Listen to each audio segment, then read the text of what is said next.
In the American imagination, few images are as powerful as the green and yellow tractor. It is a symbol of the heartland, of hard work, self-reliance, and a manufacturing prowess that fed the world. We were told that steep tariffs on foreign steel would rebuild American industry. We were told it was America first. The reality, however, is unfolding not in revitalized factories in the Midwest, but in brand new sprawling production lines in Mexico. What if the very policy designed to protect American manufacturing was the exact thing accelerating its departure? This is the story of the John Deere dilemma. It is the story of a policy of patriotism that created a perverse incentive. An incentive so powerful it forced one of America's most iconic brands to move production south of the border, specifically to bypass the very tariffs meant to protect it. This is not a political attack. This is not a defense of globalization. This is an economic investigation. We will follow the money. We will examine the trade law. We will connect the dots. We will answer one simple, critical question.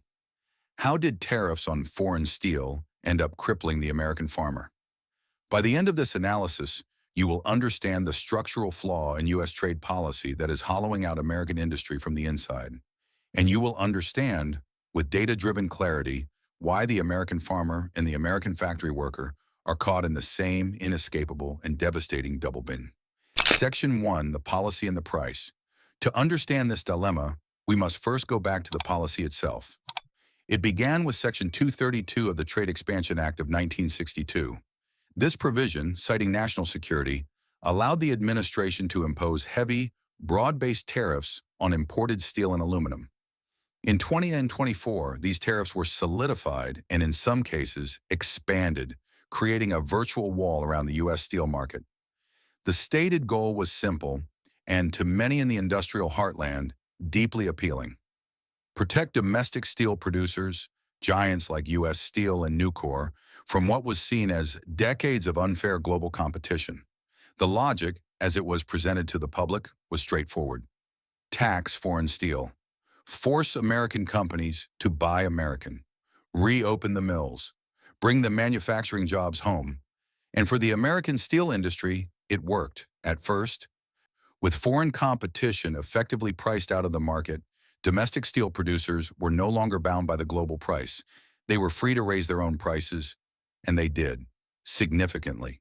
According to data from Steel Market Update and analysts at Bloomberg, at several points over the last 2 years, the spot price for a ton of hot-rolled coil steel, the literal building block of all heavy manufacturing, was 30, 40, and in some cases, even 50% higher in the United States than it was in Europe or Asia. The policy was a clear, short-term victory for American steel. But what happens when one of the biggest consumers of that steel is also an American manufacturer? Companies like John Deere, like Caterpillar, like CNH Industrial, they don't sell raw steel. They buy it. They buy millions of tons of it. Suddenly, the cost of their single most important raw material skyrocketed. They were now trapped in a protected premium market, forced to buy steel at prices their global competitors in Germany or Japan were not paying. The policy designed to protect American steel had just declared an economic war on American steel consumers.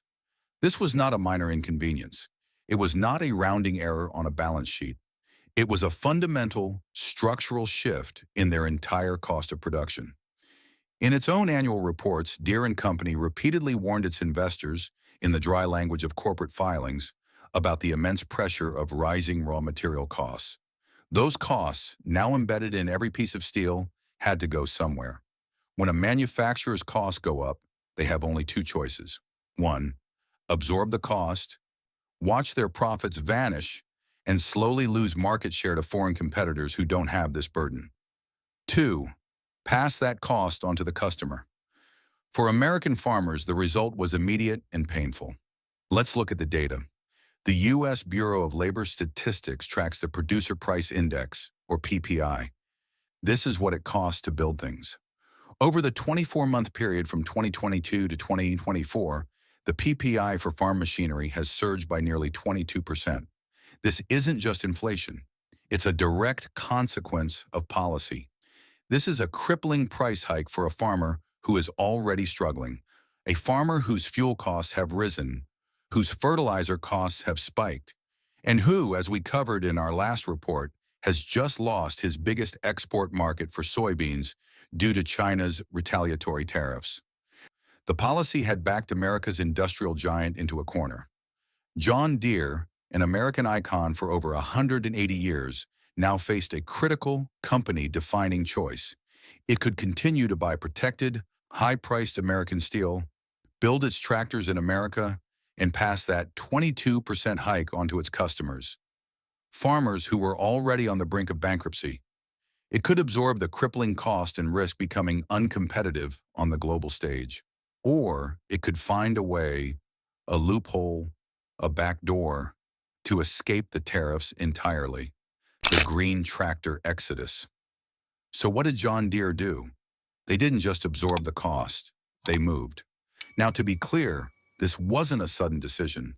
Like all global corporations, John Deere has had operations in Mexico for decades. But the tariffs, the 2024 steel tariffs, provided the final, powerful financial push. This was no longer a long-term strategy. It was an immediate economic necessity. The move was precise and strategic. According to detailed reports from Reuters and the Des Moines Register, John Deere announced it was moving production of its popular 5 and 6 series tractors. These are not small garden tools. These are the 100-plus horsepower workhorses of medium-sized farms across North America. And their production was being moved from the company's flagship factory, the historic Waterloo Works in Iowa, to a brand new state-of-the-art facility in Monterrey, Mexico. But this decision raises the critical question: why Mexico? If the problem is high-priced American steel, why not just move all production to Asia or Europe, where steel is cheaper? The answer is perhaps the most brilliant and most cynical part of this entire story. The answer is another U.S. trade deal, the USMCA, the United States-Mexico-Canada Agreement. This deal, which replaced NAFTA, was championed by the same administration that implemented the steel tariffs. It was sold as a new era for North American manufacturing, and buried deep in its thousands of pages, it contained the perfect loophole for John Deere. Here is the critical irony. Pay close attention, because this is the core of the dilemma. The U.S. steel tariffs applied to raw steel imported into the United States. They did not apply to raw steel imported into Mexico. This is point one. Point two, under the new rules of origin in the USMCA, John Deere could now import cheaper steel from the global market, from Korea, from Japan, from Germany, and ship it directly into their new plant in Monterrey, paying no U.S. tariffs. They could completely bypass the protected, high-priced American steel market they were trapped in. Point three, they would then assemble the entire tractor in Mexico. And this is the final, crucial step, because that finished tractor, built in Mexico with global steel, easily meets the regional value content rules of the USMCA. It is officially classified as a North American product. This classification means John Deere could then ship that finished tractor back across the border from Mexico into the United States, paying zero tariffs on the steel and zero tariffs on the tractor. It was a brilliant and perfectly legal and corporate maneuver. They used one U.S. trade agreement, the USMCA, to completely neutralize another U.S. trade policy, the steel tariffs. The policy designed to stop foreign steel from entering the U.S. had failed. It had simply created a corporate detour through Mexico. While American steel producers celebrated their protected, high-margin market, John Deere was busy re-engineering its entire supply chain to cut them out of the loop. The new plants in Mexico, like the one in Monterrey and another in Ramos Arizpe, are not small, token assembly lines. They are massive, technologically advanced facilities. The Monterrey plant alone is a multi-million-dollar investment. They are strategically positioned to be supplied by global ports, not just American steel mills. According to official company statements, this move was part of a supply chain optimization. It was a necessary step to improve cost efficiencies. In plain English, it means it was cheaper. It was cheaper first because the labor costs in Mexico are significantly lower than union-scale wages in Iowa. And most importantly, it was cheaper because they were no longer forced to buy high-priced, tariff-protected American steel. While factories in the Midwest faced rising costs and an uncertain future, the factories in Monterrey were booming. But all that new equipment, all those iconic green tractors being built in Mexico, had to go somewhere. And their primary market was right back where they started, the American heartland. Section 3, the double bind. This single corporate decision, this optimization, created two distinct sets of victims. If the American factory worker was hit first, the American farmer was hit second, and the farmer, none, was hit twice. Let's first look at the worker. For decades, towns like Waterloo, Iowa, and Moline, Illinois, were not just locations for John Deere. They were John Deere. The promise of a good-paying, stable, union manufacturing job was the foundation of the entire community. It paid for the mortgages, it funded the schools, it built the middle class. When John Deere announced the full move of its 5 and 6 series tractor production from Waterloo, it wasn't just a line item on a balance sheet, it was an earthquake. In the past 24 months, that Waterloo factory has seen multiple rounds of layoffs. The Waterloo Courier, a local paper, has documented the cuts. Hundreds of jobs gone. In Moline, Illinois, the company moved its Harvester Works headquarters to a smaller facility. The company, of course, calls this restructuring and right-sizing. But these aren't just statistics. These are families who have worked at that plant for 3 generations. These are communities. These are towns built for generations around these factories that now watch as jobs and the tax revenue that funds their schools and roads move south. And here's the most bitter irony of all. The steel tariffs, which were explicitly sold to these workers as a policy to protect their jobs, had effectively signed their layoff notices. By making it too expensive to build in America, the policy didn't save their jobs. It exported them. But the pain did not stop at the factory gate.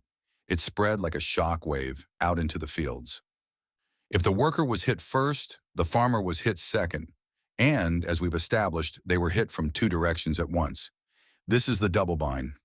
First, as we saw in our previous investigation, the farmer was hit by retaliation.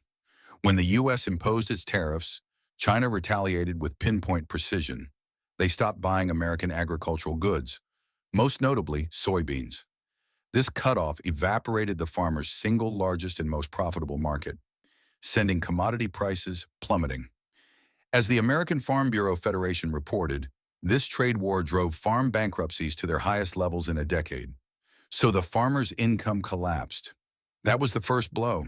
The second blow came from their own suppliers. While their income was collapsing, their costs were exploding. The same steel tariffs that drove John Deere to Mexico also drove up the price of all farm equipment, whether it was made here or not. That 22% rise in the producer price index wasn't theoretical. It was passed directly to the farmer at the dealership. And here is the final twist in this economic tragedy. Even though John Deere was now building its 5 series tractors in Mexico with cheaper steel and cheaper labor, they did not pass those savings on to the farmer. The company didn't lower its prices. Why would it? The goal was not to save the farmer money. The goal was to protect its own profit margins from the damage caused by the U.S. tariffs.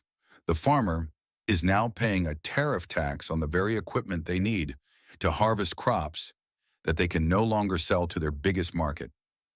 They are trapped. They are being squeezed from all sides. This entire policy framework was presented as America first.